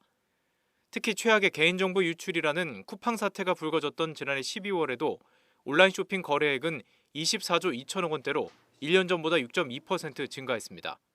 이미 이커머스 소비에 습관이 들었기 때문에 플랫폼을 바꾸어서라도 계속 그 이커머스를 이용하기 때문에 이커머스의 성장 추세는 올해도 계속될 거라 생각합니다. 다만 온라인 쇼핑의 거침없는 성장 속에 신뢰를 잃은 쿠팡의 독주가 올해도 이어질지는 미지수입니다. 해외 직구의 판이 커지고 있기 때문입니다.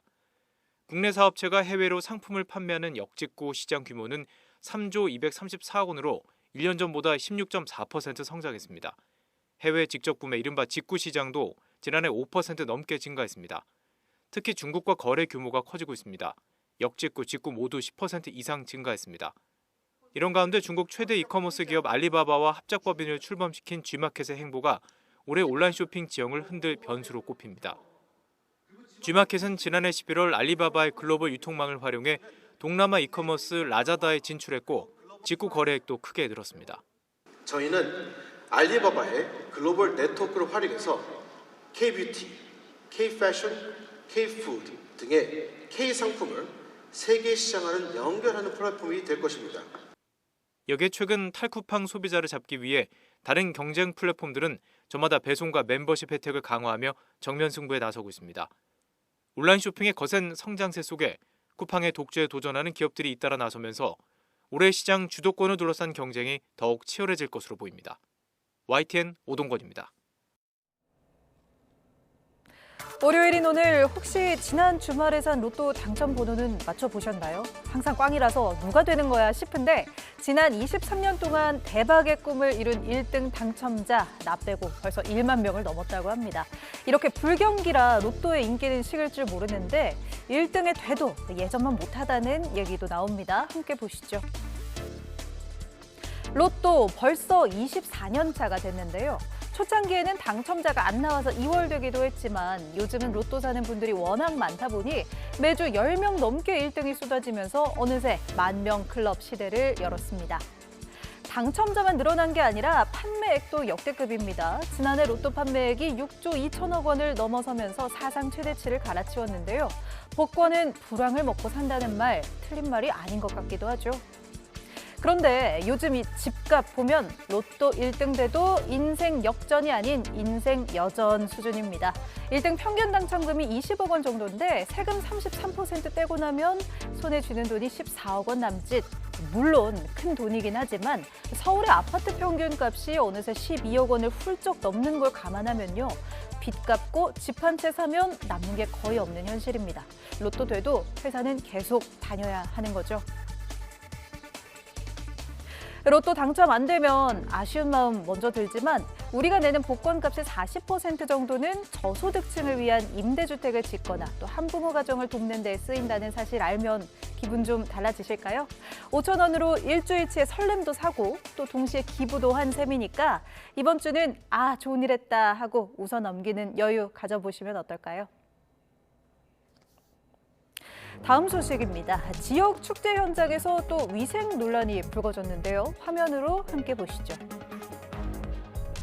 최근 SNS에 태백산 눈축제를 방문했다 목격한 일이라며 올라온 영상입니다.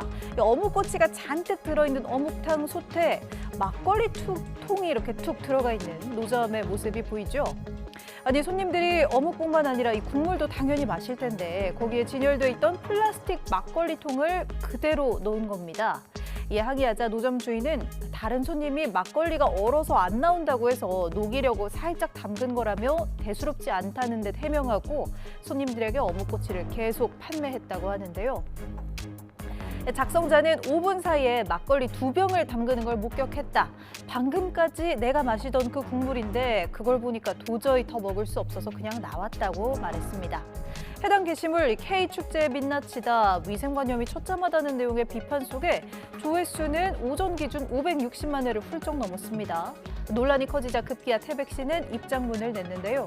방문객 여러분께 심려를 끼쳐드린 점 사과드린다며 이번 일을 계기로 축제장 전반의 위생 점검을 대폭 강화하고 재발을 방지하겠다고 밝혔습니다.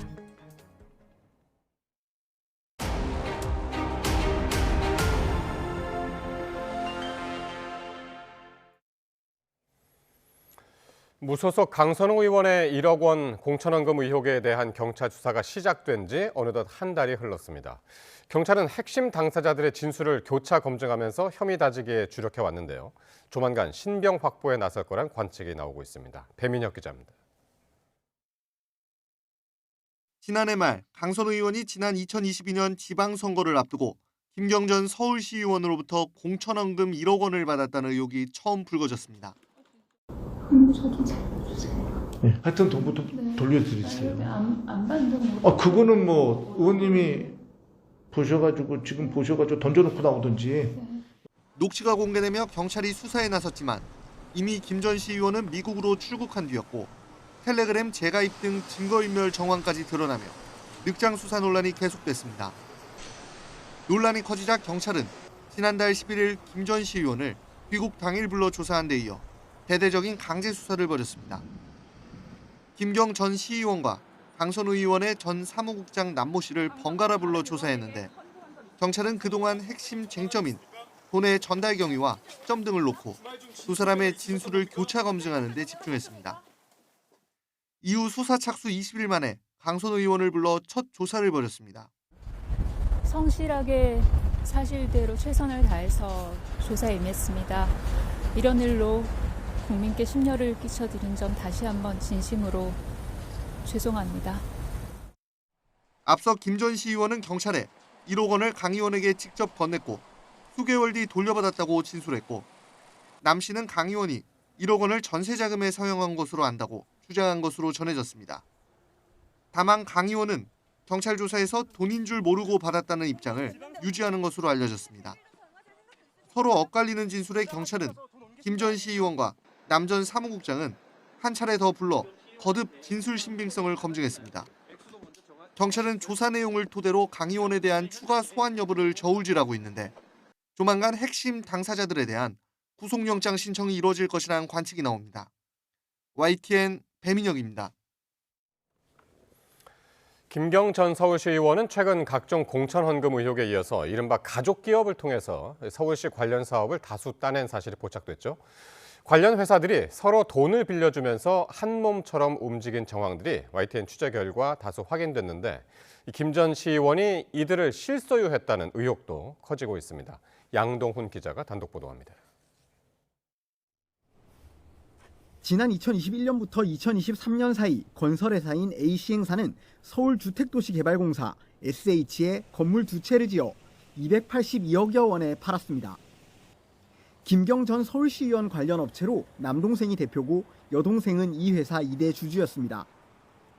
A시행사에 돈을 빌려준 사람 중에는 김 전 시의원의 어머니로 추정되는 인물도 있습니다. 그런데 거미줄같이 얽힌 관계는 여기서 그치지 않았습니다.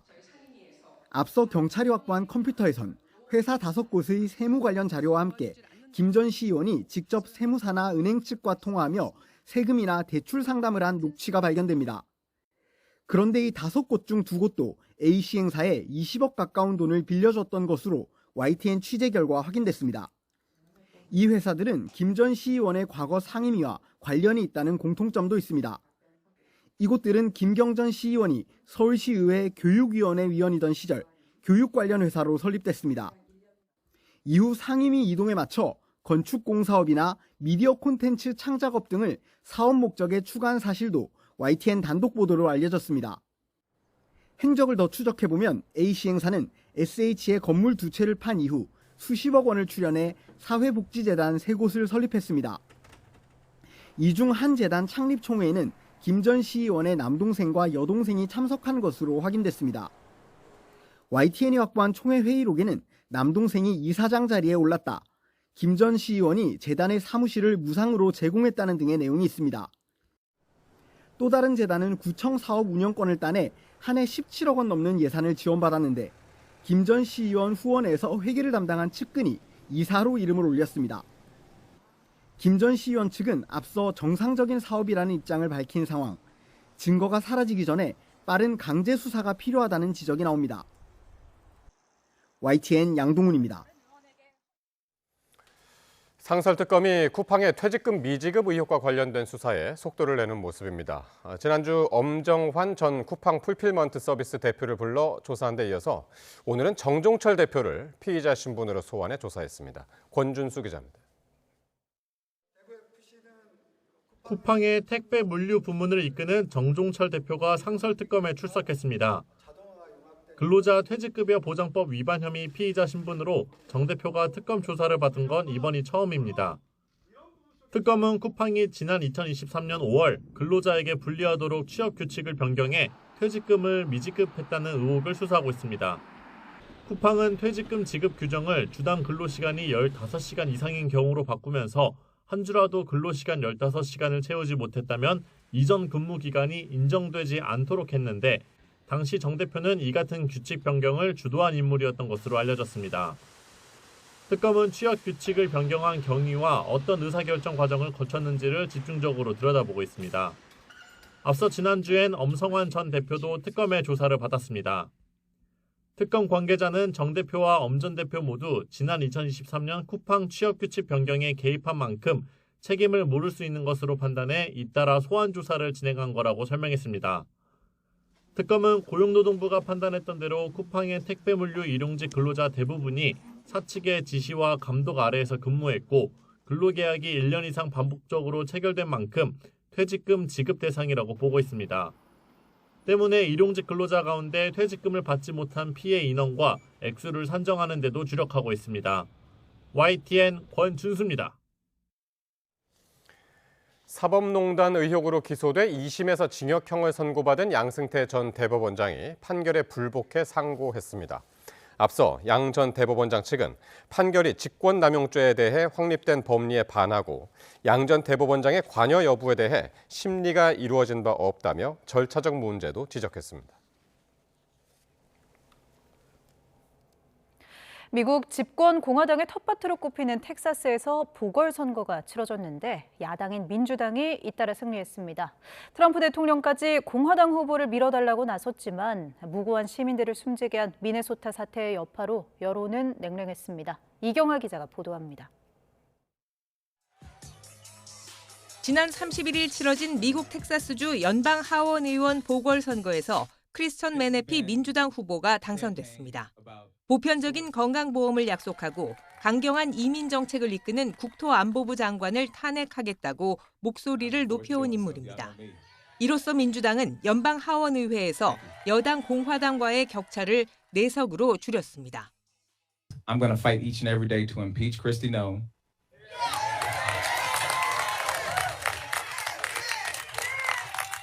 To tear ICE up from the roots. And to fix this country's broken immigration system. 이변은 주 정부와 주 의회를 모두 여당이 장악한 텍사스주 상원 보궐선거에서 일어났습니다. 트럼프 미국 대통령이 지난 2024년 대선 당시 17%포인트 차로 압승한 선거구에서 민주당 후보가 큰 표차로 주 상원 의원에 당선된 겁니다. 트럼프 대통령이 선거 전 SNS에 글을 올려 공화당 후보 지지를 호소했지만 여론은 싸늘했습니다. You mean I won by 17 and this person lost? Things like that happen. Does it worry you about the Well, you don't know whether or not it's transferable. You know, I'm not on the ballot, so you don't know whether or not it's transferable. 트럼프 대통령 지지율이 하락하는 가운데 지난해 치러진 각종 선거에서 민주당은 여당 우세 지역을 포함해 주의회 의석을 20석 이상 늘렸습니다. 특히 이번 선거는 미네소타주 시민 2명이 미 이민세관 단속국 ICE 요원에게 사살된 뒤 규탄 집회가 이어지는 가운데 치러졌습니다. 이렇게 트럼프 대통령에 대한 반감이 커지면 오는 11월 중간선거에서 여당이 패배할 것이란 예상이 확산하고 있습니다. 한편 ICE가 5살 소년을 미끼로 아버지를 붙잡아 구금했다는 비판 속에 법원은 아이와 아버지를 풀어주라고 명령했습니다. 이 소년은 아버지와 함께 원래 살던 미네소타주 집으로 돌아갔습니다. YTN 이경아입니다. 이재명 대통령은 K-팝 데몬 헌터스의 주제곡 골든이 그래미상을 받은 걸 두고 K-팝의 새로운 역사를 썼다며 세계 최고의 권위의 무대에서 이뤄낸 값진 성과에 축하를 전한다고 밝혔습니다. 이 대통령은 SNS에 K-팝 작곡가 또는 프로듀서가 그래미상을 수상한 건 이번이 처음이라며 이같이 적었습니다. 이어 수상하진 못했지만 후보로 이름을 올리며 세계적 경쟁력을 갖추고 있음을 분명히 보여준 블랙핑크 로제님과 캐츠아이 정윤채님께도 응원의 박수를 보낸다고 덧붙였습니다. 오늘 오전 서울 중구에 있는 세종호텔에서 복직을 요구하며 농성을 벌이던 노조 관계자 12명이 경찰에 강제 연행됐습니다. 노사 양측의 입장이 팽팽해 갈등이 장기화할 것이라는 전망도 나옵니다. 조경원 기자입니다. 파란색 조끼를 입은 노동조합 관계자 사이를 경찰이 에워쌉니다. 안간힘을 쓰며 버텨보지만 결국 양팔을 붙잡혀 경찰에 연행됩니다. 서울 중구 세종호텔에서 해고 노동자 등 12명이 현행범 체포됐습니다. 호텔 측에 복직을 요구하는 농성 과정에서 업무를 방해하고 퇴거 요청에 응하지 않은 혐의를 받습니다. 세종호텔 노조원들의 농성은 지난 2021년 코로나19로 정리해고당한 이후 복직을 요구하면서 시작됐습니다. 300일 넘게 고공농성을 벌이던 고진수 노조 지부장이 지상으로 내려온 뒤 지난달 14일부터는 호텔 로비에서 시위를 이어갔습니다. 호텔 입점업체는 정상적인 영업이 어렵다며 이들을 여러 차례 신고하고 고소도 했는데 경찰이 체포에 나선 건 이번이 처음입니다. 정당한 노조 활동을 하고 있는데 경찰이 개입해서 강제 연행하고 그런 거에 대한 분노였고요. 사측도 경찰들하고 공조했다고 볼 수밖에 없어요. 경찰 관계자는 대규모 연행에 대해 노동자들이 이전과 달리 3층 연회장까지 진입해 장례를 어지럽히는 등 임계점을 넘어 현행범 체포 요건에 해당한다고 판단했다고 밝혔습니다. 세종호텔 측은 모든 것은 법대로 진행돼야 하는 일이라며 특별한 입장이 없다고 말했습니다. YTN 조경원입니다. 광양 지역 레미콘 사업자들이 가격과 물량을 담합했다가 공정거래위원회에 적발돼 시정명령과 함께 과징금 22억 3,900만 원을 부과받게 됐습니다. 공정위는 KW와 고려 레미콘 등 광양 지역 레미콘 사업자들이 원자재, 부자재 가격 상승으로 경영 상황이 악화되자 건설사 등 민수거래사에 대한 판매 가격을 함께 결정하고 물량을 상호 배분하기로 짬짬이 했다고 밝혔습니다. 충남 천안의 한 아파트에서 층간소음을 이유로 윗집 주민을 살해한 혐의를 받는 양민준이 대전지방법원 천안지원에서 열린 첫 재판에서 심신미약을 주장했습니다. 양 씨 측 변호인은 피고인이 자신의 범행에 대해 반성하고 있다면서도 정신과 진료 기록 제출을 포함해 재판부에 정신감정을 요청한다고 변론했습니다. 이어 피고인이 지난 2019년부터 뇌전증 진단을 받았고 사건 발생 3일 전에도 병원 진료를 받은 기록이 있다고 덧붙였습니다. 신임 우주항공청장의 오태석 한국과학기술기획평가원 원장이 발탁됐습니다. 오 신임 청장은 정통 과학기술 행정 관료로 특히 누리호 발사를 성공적으로 이끌었다는 평가를 받고 있습니다. 보도에 이성규 기자입니다. 이대 우주항공청장의 과학기술정보통신부 1차관 출신인 오태석 한국과학기술기획평가원 원장이 임명됐습니다. 오 신임 청장은 지난 1991년 행정구시로 공직사회에 입문한 뒤 과학기술 정책의 주요 분야를 두루 거친 정통 관료입니다.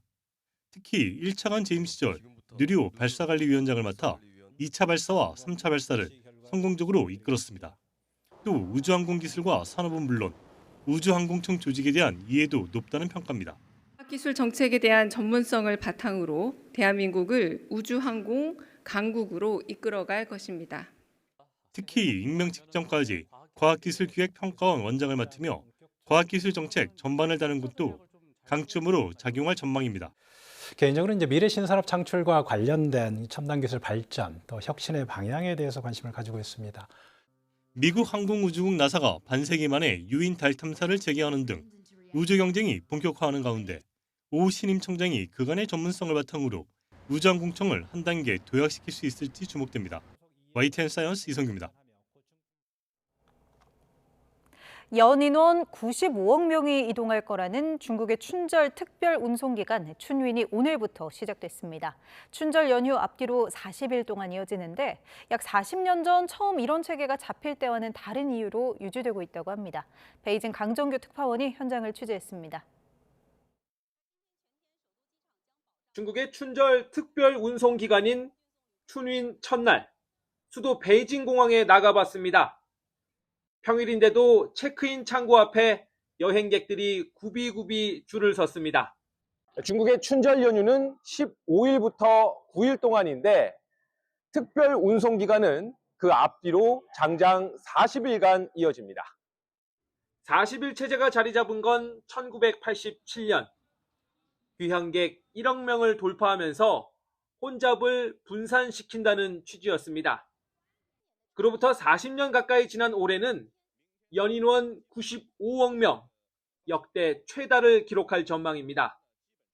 그러나 고속철과 공항 등 교통 인프라 확충에 따라 고향 가는 표값은 물론 이동 시간도 줄었습니다. 做硬座，然后就这样舒服一些，9个小时。在外面工作1年了啊，今天回家了啊，特别开心。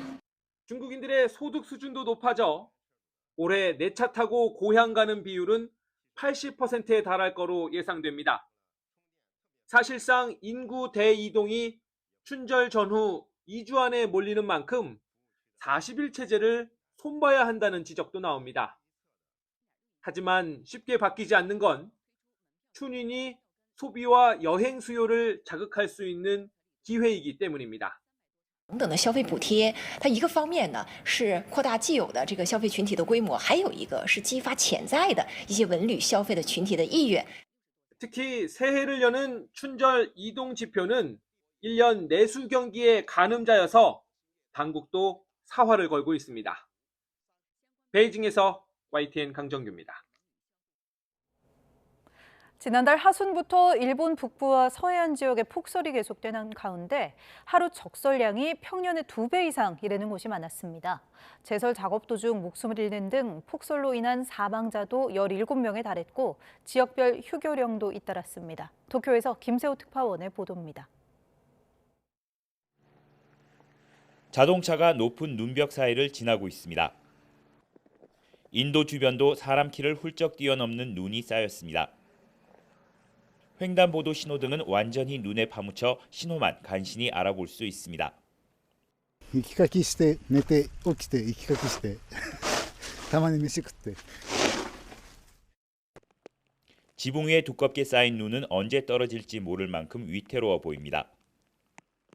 주차된 차들은 쌓인 눈으로 형체조차 확인하기 어렵습니다. 直接ね、この目と泳ぎが入ってたんだけども、まだこのような状態ですけど、3週間か4週間しか入ってこないですよ。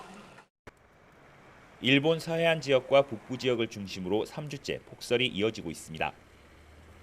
특히 아오모리현 아오모리시는 40년 만에 하루 동안 180cm가 넘는 눈이 쌓였는데 평년의 2.5배입니다. 니가타현과 아키타현, 삿포로 등도 일일 적설량이 150cm 전후를 기록하며 평년의 2~3배에 달했습니다.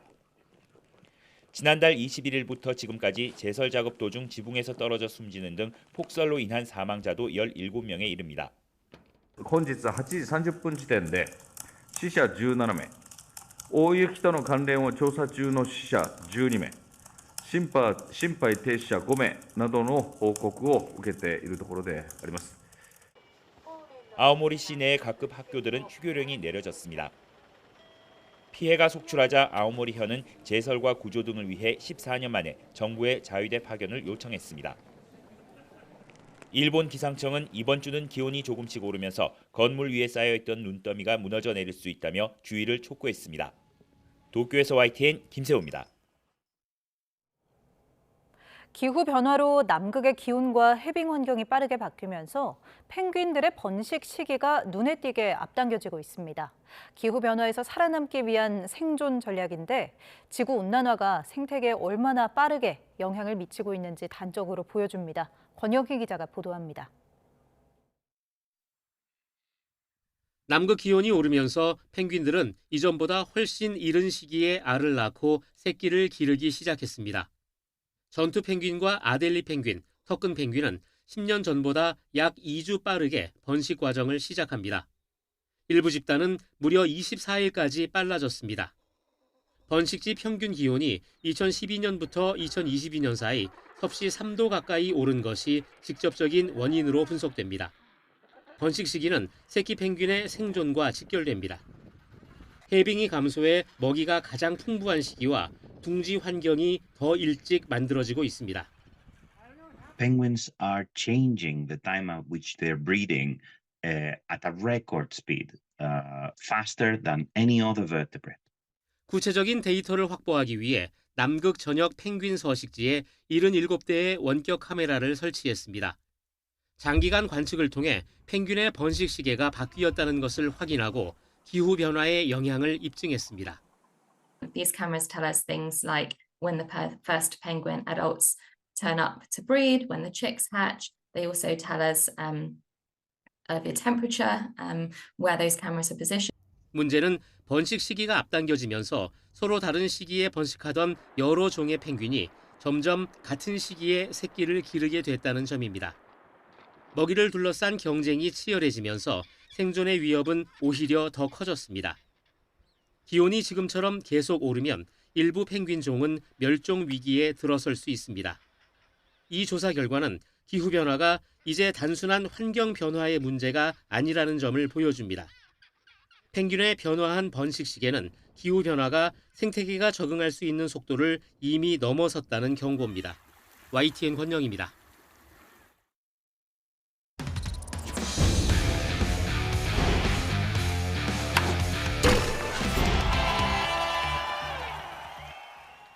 임경진 선수가 올 시즌 마지막 대회인 웰컴 저축은행 LPBA 챔피언십에서 투어 첫 우승을 차지했습니다. 투어 통산 준우승만 2번 했던 임경진은 고양 킨텍스 PBA 스타디움에서 열린 대회 결승에서 정수빈을 풀세트 접전 끝에 4대3으로 이기고 정상에 올랐습니다.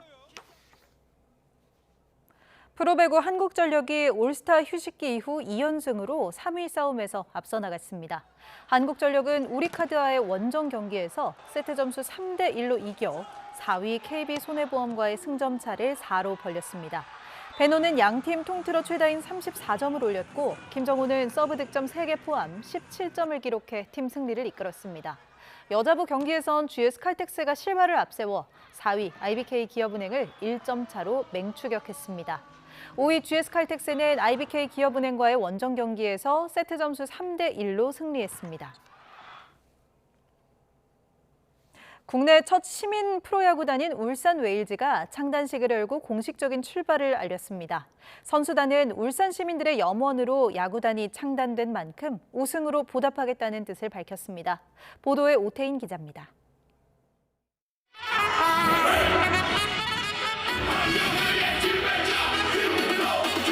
인공지능이 만든 응원가에 맞춰 선수들이 입장합니다. 추운 날씨에도 아랑곳 없이 얼굴에는 결의가 넘칩니다. 울산을 연고로 한 프로야구단 울산 웨일즈가 창단식과 함께 첫 발을 내딛었습니다. 프로야구 45년 역사에서 첫 시민구단인 울산 웨일즈. 시민들의 영혼이 담긴 만큼 각오도 남다릅니다. 기본과 원칙을 지키는 팀, 지역사회와 함께 성장하는 팀, 그리고 무엇보다도 울산 시민 여러분께 자부심이 되는 팀을 만들어 가고자 합니다. 선수들도 개개인의 마음가짐을 새롭게 다집니다. 프로야구에 첫 발을 내디는 신인 선수는 물론 다시 한번 기회를 얻은 선수 모두 창단 첫 해 목표는 우승입니다. 첫 번째로는 팀 우승이 저한테 가장 큰 목표인 것 같고요. 팀 우승시키고 제가 나중에라도 꼭 1군 무대에 가게 된다면 지금 이 감사한 마음 잊지 않고 나중에 좋은 모습 보여드리고 싶습니다. 이날 창단식에는 구단 유니폼과 마스코트도 공개됐습니다. 고래도시 울산을 상징하는 번고래를 바탕으로 산업도시의 모습을 담았습니다. 창단에 적극적으로 나섰던 울산시는 야구단 발전에 더 힘을 보태겠다는 계획입니다. 시민들 적극적 열렬한 희망, 꿈 이렇게 나아갈 것이고요. 야구단이 필요한 여러 가지 인프라를 저희들 갖춰 나갈 것입니다. 아직까지 부족한 부분이 있는데 이건 우리 시 재정으로 막고 나갈 것이고. 울산 웨일즈 프로야구단은 이르면 이번 주 안으로 선수 보강을 마친 뒤 전지 훈련을 떠납니다. 이후 다음 달 20일 KBO 퓨처스 리그 개막전을 시작으로 본격적인 일정에 돌입합니다. YTN 오태일입니다. 문화체육관광부는 문화예술활동 등에 사용할 수 있는 문화누리 카드를 취약계층 270만 명에게 오늘부터 발급합니다. 문화누리 카드는 1인당 15만 원, 청소년과 일부 고령자에게는 16만 원이 지급되고 전국 3만 5천여 개 문화예술, 여행, 체육 분야 가맹점에서 이용할 수 있습니다.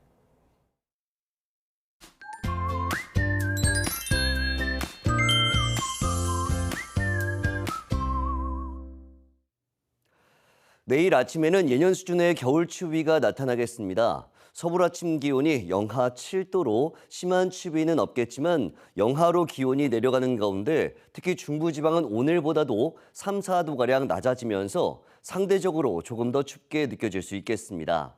반면 한낮에는 5도까지 오르는 등 오늘보다 4, 5도가량 높아지면서 바깥 활동하기 한결 더 수월해지겠습니다. 하늘은 대체로 맑겠습니다. 다만 밤사이 녹았던 눈이 다시 얼면서 빙판이나 도로 살얼음이 만들어지는 곳이 있겠습니다. 안전 운전에 각별히 신경 써주시기 바랍니다. 또 동쪽 지역을 중심으로 대기가 무척 메마른 가운데 동해안에서는 바람도 매우 강하게 불겠습니다. 대형 산불 위험이 높은 만큼 불씨 관리도 철저히 해주시기 바랍니다. 내일 아침 기온은 서울 영하 7도, 광주 영하 3도, 부산 영하 2도로 예년과 비슷하거나 조금 낮겠습니다. 낮 기온은 서울 5도, 대전 6도, 대구 8도로 예년보다 조금 높겠습니다. 목요일까지는 기온이 오름세를 보이겠지만 금요일부터 다시 찬 공기가 유입되면서 강력한 추위가 찾아올 전망입니다. 날씨 정보였습니다. 월요일 뉴스나이트 마칩니다. 시청해주신 여러분 고맙습니다.